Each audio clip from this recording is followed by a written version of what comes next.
Hi hello నమస్తే welcome back to my channel Bhagyalakshmi నివాసం. Last వీడియోలో చెప్పినట్టు నేను మా ట్రావెల్ బ్లాగ్ అన్నది పెడదాం అనుకున్నాను కదా. సో యాక్చువల్లీ 4-5 తారీఖుల్లో పెళ్ళి అనమాట. సో విజయవాడలో పెళ్ళి, మా వారి ఫ్రెండ్ అనమాట, ఫ్యామిలీ ఫ్రెండ్ అని చెప్పాలి, వాళ్ళ అమ్మాయి పెళ్ళి అనమాట. సో మేము దాని గురించి 3rd ఈవినింగ్ బయలుదేరిపోయి హైదరాబాద్ దిగాం. హైదరాబాద్ నుంచి బై బస్సు విజయవాడ మార్నింగ్ 4వ తారీఖు మార్నింగ్ దిగామన్నమాట. అక్కడ పెళ్ళి అటెండ్ చేయడానికి 4th కొన్ని ఈవెంట్స్ ఉన్నాయి, లైక్ పెళ్లి కూతుర్ని చేయటం, ఇంకా హల్దీ, మెహందీ కైండ్ ఆఫ్ ఇట్లాంటివన్నీ ఉన్నాయన్నమాట. ఆ తర్వాత పెళ్ళి అనమాట. అయితే మేము పెళ్ళి ఈవెంట్స్లో మిగతావన్నీ కొన్ని వాటికి అటెండ్ అయ్యామన్నమాట, కొన్ని వాటికి అటెండ్ అవ్వలేదు. అంటే మెయిన్ పెళ్లి రోజు మాత్రమే మళ్ళీ రిటర్న్ వచ్చాము. విజయవాడలో మా ఫ్యామిలీ మెంబర్స్ కూడా చాలామంది ఉన్నారు, ఇంకా ఫ్రెండ్స్ కూడా చాలామంది ఉన్నారనమాట. సో అలా కొంతమందిని మీట్ అవ్వటానికి వెళ్ళాము. అండ్ పెళ్లి రోజు మార్నింగ్ అంటే 5వ తారీఖు మార్నింగ్ నుంచి మళ్ళీ పెళ్ళింట్లోనే ఉన్నాం అనమాట. 5వ తారీఖు సాయంత్రం పెళ్ళి అనమాట. అంటే ఎర్లీ మార్నింగ్ ముహూర్తం 6వ తారీఖు అనగా ముహూర్తం అనమాట. 4ంటికి తెల్లవారితే 4 ఆ టైంకి అనమాట ముహూర్తం. సో కొంచెం నైట్ అంతా నిద్ర ఒకటి లేదు. ఆ తర్వాత 6వ తారీఖు మార్నింగ్ 10ంటికి మళ్ళీ మాకు రిటర్న్ ప్లాన్ ఉంది. సో యాక్చువల్లీ ప్లాన్ ఏంటంటే, మేము ఎక్కడికైనా వెళ్ళినా కానీ ఎట్లా ప్లాన్ చేసుకుంటామంటే, మాకు జైపూర్ నుంచి డైరెక్ట్గా ఎక్కడికైనా రావాలన్నా హైదరాబాద్ వచ్చి తర్వాత వయా అనమాట రావాలి, లేదంటే బెంగళూరు ఉంటుంది ఫ్లైట్. సో ఇక్కడ దాకా వెళ్ళిన తర్వాత అక్కడి నుంచి వేరే ఎక్కడికైనా ఒక 2 రోజులకి ప్లాన్ చేసుకుంటే కనుక బాగుంటుంది కదా అనేసి, so Rameswaram and Madurai plan చేసుకున్నాం అనమాట. రామేశ్వర దర్శనానికి వెళ్ళటానికి కూడా ఆ హైదరాబాద్ వచ్చే వెళ్ళాలి, లేదంటే బెంగళూరు వెళ్ళాలి. సో ఇదేదో బాగుంది, సో అక్కడ వరకు వెళ్తున్నాం కదా అనేసి అలా ప్లాన్ చేసుకున్నాం అనమాట. పెళ్ళిలో యాక్చువల్లీ మాకు వాళ్ళ తప్ప ఇంకెవరూ తెలియదు. సో మొత్తానికైతే ఎంజాయ్ చేసాము.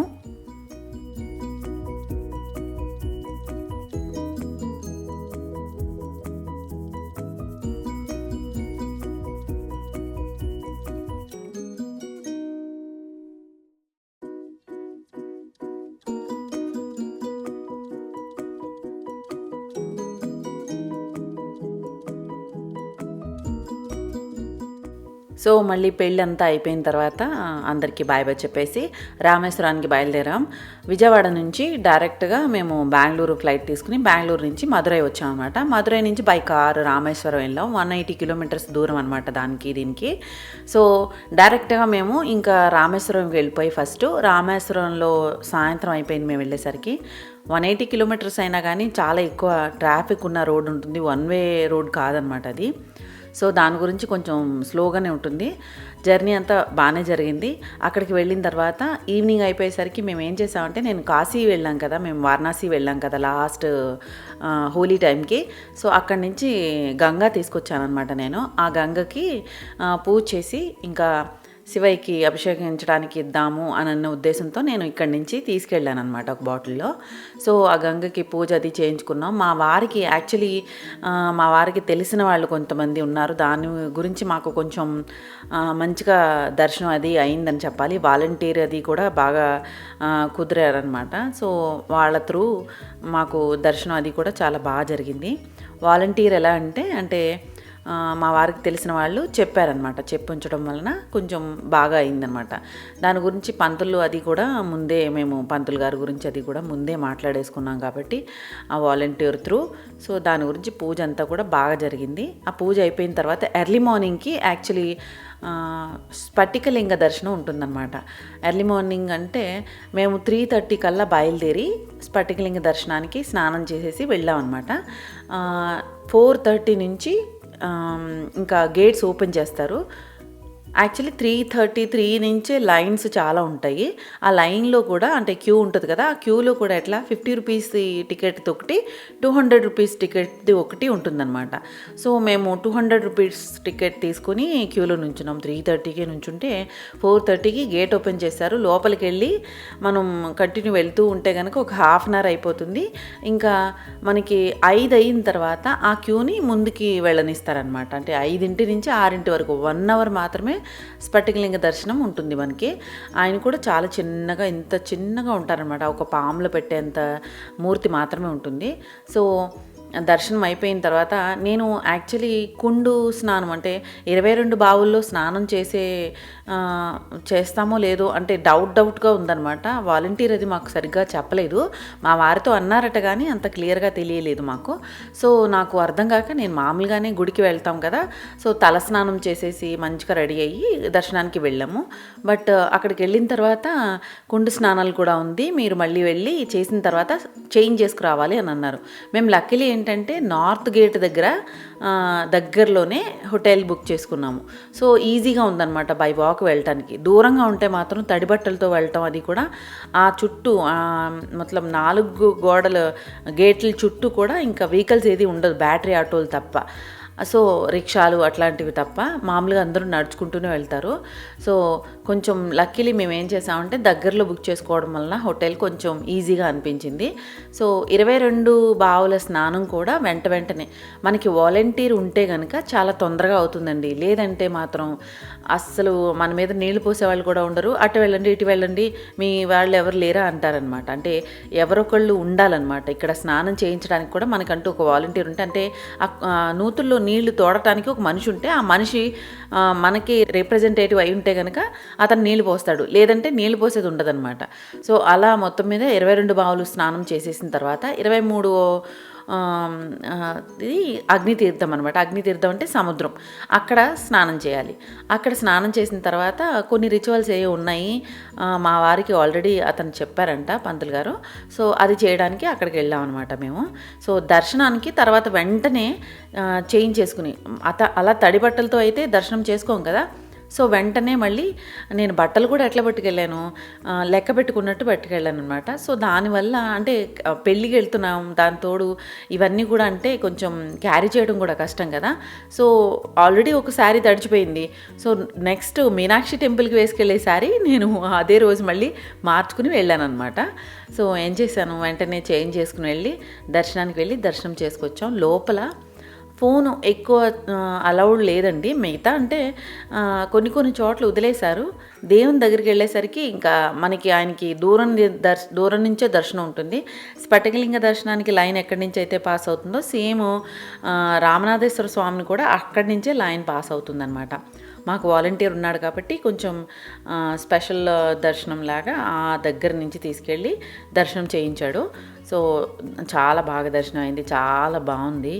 ఆయన చాలా అందంగా ఉన్నాడు దర్శనం చేసుకున్న తర్వాత.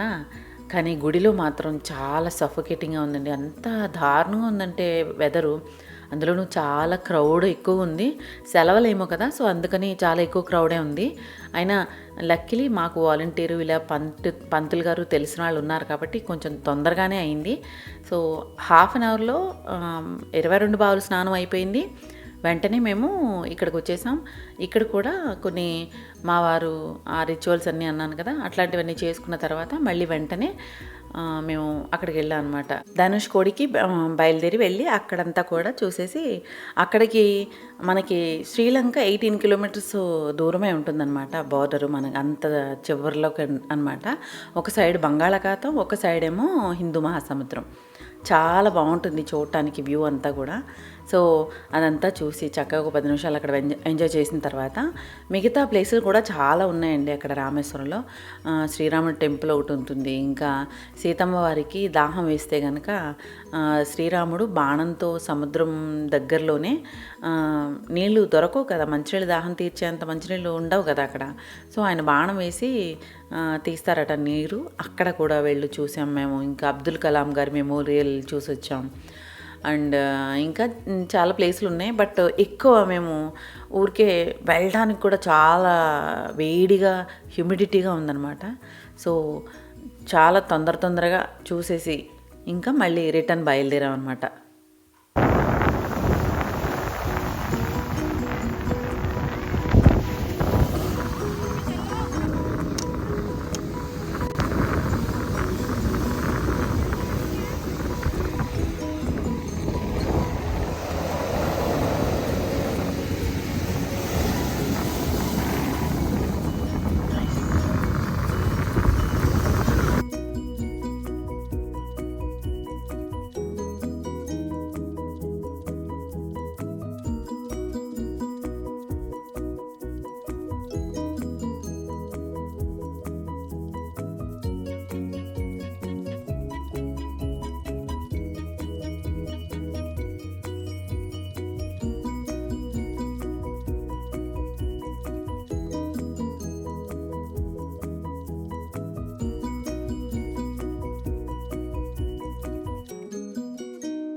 జర్నీ అంతా బాగానే జరిగింది కానీ రామేశ్వరంలో కొంచెం క్రౌడ్ ఎక్కువ ఉందన్నమాట. వెహికల్ క్రౌడ్ కూడా చాలా ఎక్కువగా ఉంది. సో దాని గురించి కొంచెం 180 కిలోమీటర్లు రామేశ్వరం నుంచి మదురై రూటు ఉన్నా కానీ చాలా ఎక్కువ టైం పట్టిందనమాట. దగ్గర దగ్గర 4 గంటలు అయితే ఖచ్చితంగా పట్టింది. సో మేము అక్కడి నుంచి ట్రావెల్ చేసుకుంటూ దారిలోనే చాలా మట్టుకి ఈ స్పాట్స్ ఉన్నాయన్నమాట. చూసుకుంటూ రిటర్ను మదురైకి ప్రయాణం అయ్యాము. మధ్యలోనే లంచ్ కూడా ప్లాన్ చేసుకున్నాం అనమాట. భీమాస్ అని తమిళనాడు థాలీ తిన్నాం, చాలా బాగుంది అక్కడ. సో చాలా సింపుల్గా చాలా మంచి టేస్ట్ ఉన్న ఫుడ్ తిన్నాను అనమాట. నాకైతే వత్తకొలంబు చాలా నచ్చింది అనమాట, చాలా టేస్టీగా ఉంది. అది రెసిపీ కూడా సెర్చ్ చేశాను నేను. ఈసారి ట్రై చేస్తే కనుక మీ అందరికీ పోస్ట్ చేస్తాను. తర్వాత మదురైకి రీచ్ అయిపోయిన తర్వాత మదురై మీనాక్షి అమ్మవారి టెంపుల్కి వెళ్ళాం అనమాట. టెంపుల్ దగ్గర గేట్ దగ్గర నుంచి టికెట్స్ తీసుకుంటాం కదా, అక్కడి నుంచే మొత్తం అన్నీ చెప్పులు, బ్యాగులు ఏమైనా ఉంటాయి, బ్యాగ్స్లో చార్జర్లు, పవర్ బ్యాంకులు ఇట్లాంటివి ఉంటే ఇట్లాంటివన్నీ, అండ్ ఫోన్లు ఇలాంటివి ఏమీ అలౌ చేయరన్నమాట లోపలికి. సో మాకు చెప్పాను కదా ముందే వాలంటీరు అది మేము ప్లాన్ చేసుకున్నాం కాబట్టి లక్కీలీ అసలు అంత తర్వాత రోజు అంటే మేము వెళ్ళిన రోజుకి తర్వాత రోజు అమిత్ షా అక్కడికి వస్తున్నారట. సో అందుకని ఇంకా చాలా ఎక్కువ స్ట్రిక్ట్గా ఉందన్నమాట సెక్యూరిటీ అంతా కూడా. సో ఏదో రకంగా మొత్తం మీద బ్యాగ్లో ఎన్ని సబ్మిట్ చేసిన తర్వాత మేము లోపలికి అయితే ఎంట్రీ అయ్యాము. 3-4 ఆ టైంలో వెళ్ళాం అన్నమాట లోపలికి. ఒక హాఫ్ అన్ అవర్లో మొత్తం దర్శనం చేసుకుని వచ్చేసాం. దగ్గర క్యూ అయితే మాత్రం చాలా పెద్ద క్యూ ఉంది. రెస్ట్రిక్షన్స్ కూడా చాలా ఎక్కువ ఉన్నాయన్నమాట. లోపల అసలు అలవ్ లేదనమాట ఏమీ కూడా. సో దాని గురించి కొంచెం లక్కీగా మాకు దర్శనం కూడా చాలా బాగా అయింది. ఆ తర్వాత అక్కడి నుంచి ఇంకా మధురైలో ఇంకా ఎక్కడ ఆగకుండా మేము కొడైకెనాల్కి వచ్చేసాం అనమాట. కొడైకెనాల్లో మాది స్టే పేరు వచ్చి నాకు గుర్తు రావట్లేదు, నేను నెక్స్ట్ వీడియో అప్లోడ్ చేసేటప్పుడు పెడతాను. అయితే ఈ స్టేలు కూడా చాలా బాగుందనమాట. టాప్ హిల్ మీద ఉంది, చాలా మంచి వ్యూ అనమాట. అసలు చాలా బాగుంది, అసలు వ్యూ అయితే ఎక్సలెంట్ అని చెప్పచ్చు. ఒక హోమ్ స్టే లాగానే, బట్ ఫుడ్ అంతా లేదనమాట. ఫుడ్ అంతా మేము బయట నుంచే చేసుకున్నాము. సో ఇంట్లో స్టే మాత్రం ఒకటే, హాల్ వచ్చి ఒక రూము అండ్ ఇంకొకటి పక్కన డ్రాయింగ్ రూమ్లా వచ్చిందనమాట. సో ఒక రూము, ఆ రూమ్ నుంచి కూడా వ్యూ ఎంత బాగుందంటే విండో నుంచి మొత్తం అంతా బాగా కనబడుతుంది. మేము వెళ్ళేసరికి 10 అయిపోయిందనమాట కొడైకెనాల్కి వెళ్ళేసరికి. అక్కడి నుంచి కొడైకెనాల్ 140 కిలోమీటర్స్ 70 కిలోమీటర్స్ సంథింగ్ అనమాట. రూట్స్ అంతా కూడా కొంచెం బాగానే ఉన్నాయి అనొచ్చు, కానీ 1 వే లాగా ఉన్నాయన్నమాట. హైవేనే బట్ 1 వే కాదు. సో దాని గురించి ట్రాఫిక్ కొంచెం ఎక్కువగానే ఉందని చెప్పచ్చు. అందులో మేము వెళ్ళింది వీకెండ్లో కదా, అస్సలు చాలా పీక్గా ఉందన్నమాట. పీక్ సీజను పీక్గా ఉంది అని చెప్పచ్చు. అసలు ఎక్కువ క్రౌడ్ ఉందన్నమాట. సో వెళ్ళిన దానికి కొంచెం అయినా ప్రతిఫలం దక్కింది అని అంటే కనుక ఈ వ్యూ చూస్తే మాత్రం చాలా బాగుందన్నమాట. అంత జర్నీ చేసిన తర్వాత హాయిగా అనిపించింది. తర్వాత రోజు మార్నింగ్ అనమాట, ఇది ఎర్లీ మార్నింగ్ 5:60కి అనమాట, 5:50కి అనమాట సూర్యోదయం అయింది. చాలా బాగుంది అసలు. ఆ స్టే కూడా ఎంత బాగుందంటే చాలా ప్లెజెంట్గా, అసలు ఎన్ని రకాల పువ్వులు, ఎంత మంచి వ్యూ. నాకు అలాగే 10 నిమిషాలు 15 నిమిషాలు అట్లా నిలబడిపోయి ఎంతసేపు చూసినా తరగదే తనివి తీరదే. చాలా బాగుందండి. అసలు ఒక్కసారైనా పిల్లల్ని కూడా నేను మిస్ అయ్యానమాట ఆ ప్లేస్లో. సో వాళ్ళు కూడా ఉండుంటే కనుక మంచిగా ఎంజాయ్ చేసేవాళ్ళు చూసి ఆ వ్యూని అని. కిందంతా కొండలు, ఆ వ్యాలీ లాగా ఉందన్నమాట. మధ్య మధ్యలో అక్కడక్కడ ఇళ్ళు అలా కనబడుతూ ఉన్నాయి. అసలు పూలు వెరైటీ, మొక్కల వెరైటీ అంతా మాత్రం చాలా రేర్ కలెక్షన్ అని అనొచ్చు. నేనైతే నాకు ఇప్పటివరకు ఇటు నార్త్ సైడ్లో ఉంటున్నాం కదా మేము, ఇలాంటి పువ్వులు అంత బాగా బ్లూమ్ అయ్యి అంత బాగా విచ్చుకొని ఉన్న పూలు అయితే నేను చూడలేదు. ఇక్కడంటే వెదర్ కొంచెం డ్రైగా ఉంటుంది కదా, అంటూ ఉంటాను కదా నేను. సో దానివల్ల అంత బాగా ఉన్నట్టు అనిపించవు అనమాట పువ్వులు. ఇక్కడ మాత్రం అసలు చెట్లు వెరైటీ, మొక్కలు, రకరకాల పువ్వులు, క్రీపర్స్ కూడా ఎన్ని రకాల పువ్వులు అయితే అసలు ఎంత బాగుందో అసలు. నాకైతే చాలా నచ్చింది. సో మెస్మరైజ్ అయిపోయానని చెప్పచ్చు. అంత ఉన్నంతసేపు కూడా 11ంటికి అక్కడి నుంచి మళ్ళీ మేము లోకల్స్ అంతా గునా కేవ్స్ ఇంకా అలా ప్లేసెస్ ఉన్నాయి కదా, అవన్నీ చూడటానికి వెళ్ళాము.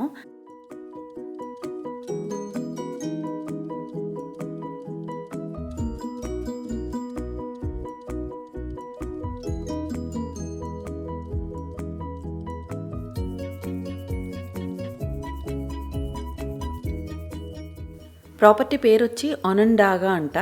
సో ఇప్పుడే నేను మా వారిని అడిగాను అనమాట. యాక్చువల్లీ నాకు గుర్తులేదు, పేరు కూడా డిఫరెంట్గా ఉంది, ఒనండాగా కొడైకెనాల్. సో ఇది ప్రాపర్టీ అయితే చాలా బాగుంది. ఇలాంటి ప్లేసులకు వచ్చినప్పుడు కనీసం అక్కడ 2 రోజులు స్టే ఉండేలాగా ఉంటే కనుక చాలా బాగుంటుంది. సో వ్యూ అయితే మాత్రం చాలా బాగుంది.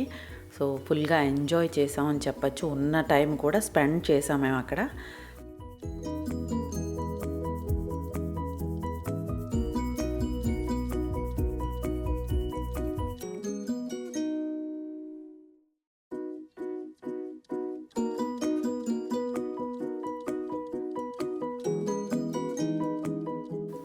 అరే అక్కడ వరకు వెళ్ళాం కదా, అదెందుకు చూడకుండా వచ్చేసాము అని అనుకుంటాం. కానీ ఒక చోటకి వెళ్ళాలంటే కనుక కనీసం ఒక 2-3 రోజులు ప్లాన్ అన్నా లేకుండా చాలా కష్టం అనమాట. సో మదురై వెళ్ళాం కదా, సో కొడైకెనాల్ కూడా చూసి వచ్చేద్దాము అనేసి వెళ్ళాం. కానీ ఆ ప్లేస్ గురించి యాక్చువల్లీ నాకు తెలుసు, కానీ ఇంత ఎక్స్పీరియన్స్ చేయాల్సింది ఉంటుందని నాకు అనిపించలేదన్నమాట. సో మేము ఉన్న స్టేది లోపల వ్యూ అనమాట. ఇది బాగా పాతకాలం నాటి బాగుంది. లోపలంతా కూడా బాగుందన్నమాట. సో ఒక హాలు, డ్రాయింగ్ రూము అండ్ ఆ తర్వాత బెడ్రూమ్ ఒకటి అట్లా ఇచ్చారనమాట. ఇంకా మదురైలో కూడా ఏం చూడలేదు. మదురై ఆస్పాస్లో ఉన్న ప్లేసులు కూడా ఏదైనా చూద్దామా అని అన్నా కానీ మా దగ్గర ఇంకా టైం కూడా లేదనమాట. సో అయినా అంత షార్ట్ టైంలో అన్ని రకాలు చూసేయాలి అని అనుకోకూడదు. ఐ హోప్ మళ్ళీ నెక్స్ట్ ఒకసారి మళ్ళీ మదురై ట్రిప్ వేయాలి. అక్కడ ఫుడ్ అయితే మాత్రం చాలా బాగుంది. సో నాకు నచ్చిందనమాట. సో అక్కడ ఫుడ్ మళ్ళీ నెక్స్ట్ ట్రై చేయాలి. నేను అటు సైడ్ వెళ్ళాం కదా అనేసి పరంబోదో సంథింగ్ ఏదో పేరండి ఆ ఊర్లో, కమల్ హాసన్ గారి పుట్టిన ఊరట అది. ఆ ఊర్లో పట్టుచీరలు చాలా బాగుంటాయని అనేసి మా డ్రైవర్ అన్నాడనమాట. అక్కడ ఆగి ఒకసారి చూద్దాం అనేసి, నేను షాపింగ్ అయితే చేద్దామని అనుకోలేదు, బట్ వెళ్ళి పట్టుచీరలు అవి చూశాను. చాలా బాగుంది, వీవింగ్ అంతా కూడా చాలా బాగుంది. కలర్ ఆఫ్ కలెక్షన్ అయితే ఎన్ని రకాలు ఉన్నాయో, ప్యాటర్న్స్ వేరే ఉన్నాయి, వాళ్ళ సొంత లూమ్స్ నుంచి చేసినవి కూడా ఉన్నాయి. బట్ వాళ్ళు ప్రైస్ మాత్రం చాలా ఎక్కువ హైగా ఉందన్నమాట. సో బయట నుంచి వచ్చిన వాళ్ళు టూరిస్టులు అని అనగానే వాళ్ళు కొంచెం ఎక్కువ హైగానే చెప్పేశారు. జనరల్గా దొరికే ప్రైస్ కాకుండా కొంచెం తక్కువ చెప్పుంటే కనుక ఏమైనా బాగుండేదేమో. నేను ఇక్కడ నార్త్లో ఉండి హ్యాండ్లూమ్ ఎంపోరియం ఇంకా కొన్ని చోట్ల నేను పర్చేస్ చేస్తున్నాను కదా, అదే ప్రైస్కి వాళ్ళు ఇస్తే కనుక నాకు ఇంకా ఏం వాల్యూ దొరుకుతుంది, అంటే నాకు ఏమి దొరుకుతుంది. బట్ ఏంటంటే చీజ్ జెన్యూన్, ఏదైతే థింగ్ ఉంటుందో అది మనకి జెన్యూనిటీ దొరుకుతుంది. బట్ నేను అంత హై కాస్ట్ ఎక్స్పెక్ట్ చేయలేదన్నమాట. వాళ్ళ దగ్గర నుంచి అంత ఎక్కువ ప్రైస్ చెప్తారని అనుకోలేదు. లో ప్రైస్కి ఏదైనా కొంచెం దొరికితే కనుక తీసుకుందామని ట్రై చేశాను. కానీ అబ్బాయి వాళ్ళు అసలు ప్రతిదీ కూడా 12K పైనే చెప్పారనమాట. సో చూడటానికి మాత్రం కలర్స్ అయితే మాత్రం చాలా బాగున్నాయి. రేంజ్ కూడా చాలా వెరైటీ రేంజ్ ఆఫ్ కలెక్షన్ ఉందన్నమాట వాళ్ళ దగ్గర.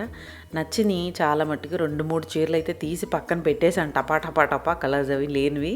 బట్ బిల్ వచ్చేసరికి చాలా అసలు తగ్గనంటున్నారే, బార్గెన్ చేసినా కానీ తగ్గనంటున్నారు. సరే అనేసి వదిలేసి వచ్చేసాను. సో గునా కేవ్స్ దగ్గర మాత్రం చాలా క్రౌడ్ ఉందండి. అందులోనూ యంగ్స్టర్స్ ఎక్కువ ఉన్నారనమాట. చిన్నగా పిల్లలు ఉన్నారు కదా, అట్లాంటి వాళ్ళు యంగ్స్టర్స్ చాలా ఎక్కువగా ఉన్నారు. ఆ రోజు క్రౌడ్ ఎక్కువగా ఉంది. సో చూడటానికంటే గునా కేవ్స్ అన్నారు కదా, కేవ్స్ క్లోజ్ చేసేసి ఉన్నాయి. దాని మీద ఇట్లా ఏంటంటారు ఫెన్సింగ్ లాగా వేసేసారు. దాని మీద ఇంకా అక్కడ ఏం చూడటానికి లేదు, ఓన్లీ ట్రీస్, ఆ వ్యాలీ లాగా ఇలా లోపలికి ఉంది. ఆ కేవ్స్ మాత్రం అన్నీ క్లోజ్ చేసేసారు. అవతల పక్కన వ్యూ మాత్రం వ్యాలీలా ఉంది కదా, వ్యాలీ అంతా కూడా చాలా బాగుంది వ్యూ. సో ఆ తర్వాత పిల్లర్ రాక్ అన్నారు, ఇంకా suicide point something, suicide valley something ఏదో ఉంది, దాని పేరు వేరే కూడా మార్చేశారంట. సో అదొకటి. ఇంకా ఇలా చూసుకుంటూ పోతే సైట్ సీయింగ్ ప్లేస్లు అనమాట. సో ఇవన్నీ కూడా చూసి చక్కగా కొద్దిసేపు ఎంజాయ్ చేసి మేము మళ్ళీ రిటర్న్కి స్టార్ట్ అయ్యామన్నమాట. సో తర్వాత రోజు మళ్ళీ మాకు రిటర్న్ ఫ్లైట్ అనమాట. సో ఇదండి మొత్తం మీద అయితే చాలా మంచిగా ఎంజాయ్ చేసాము. మొత్తం పెళ్ళైన తర్వాత స్వామివారి దర్శనం, మీనాక్షి అమ్మవారు అయితే ఎంత అందంగా ఉన్నారో అసలు చాలా అందంగా ఉన్నారు. సుందరేశ్వరుడైతే ఆవిడకన్నా అందంగా ఉన్నారని నాకు అనిపించింది. మీరందరూ ఏమంటారు? ఒకవేళ మీరు ఎవరైనా విజిట్ చేసిన వాళ్ళు ఉంటే కనుక వాళ్ళందరూ నాకు కామెంట్ చేయండి. నాకైతే మీనాక్షి అమ్మవారి కన్నా సుందరేశ్వర స్వామి చాలా అందంగా ఉన్నారనిపించింది మాకు. ఎందుకంటే దర్శనం చాలా దగ్గరగా దొరికిందనమాట. సో లక్కీ టు అంటే మేము బ్లెస్డ్ అనే చెప్పాలి. చాలా బాగా దర్శనం అయింది. అసలు మర్చిపోలేకపోతున్నాను నేను ఈ మూమెంట్ని అలాగే ఉంచేసుకుందామా అని అంత బాగుందనమాట. ఆ తర్వాత ఈ కొడైకెనాల్ వ్యూ కూడా చాలా బాగుంది. అసలు చాలా పీస్ఫుల్గా ఎంజాయ్ చేసాం ఆ రోజు. మార్నింగ్ అంతా కూడా చాలా బాగుంది. సో ఇదండి ఈరోజు నా వీడియో. మీ అందరికీ నచ్చినట్లయితే కనుక లైక్ చేయండి, షేర్ చేయండి, సబ్స్క్రైబ్ చేయడం మాత్రం మర్చిపోవద్దు. Thank you for watching. Happy home making, happy gardening. Bye.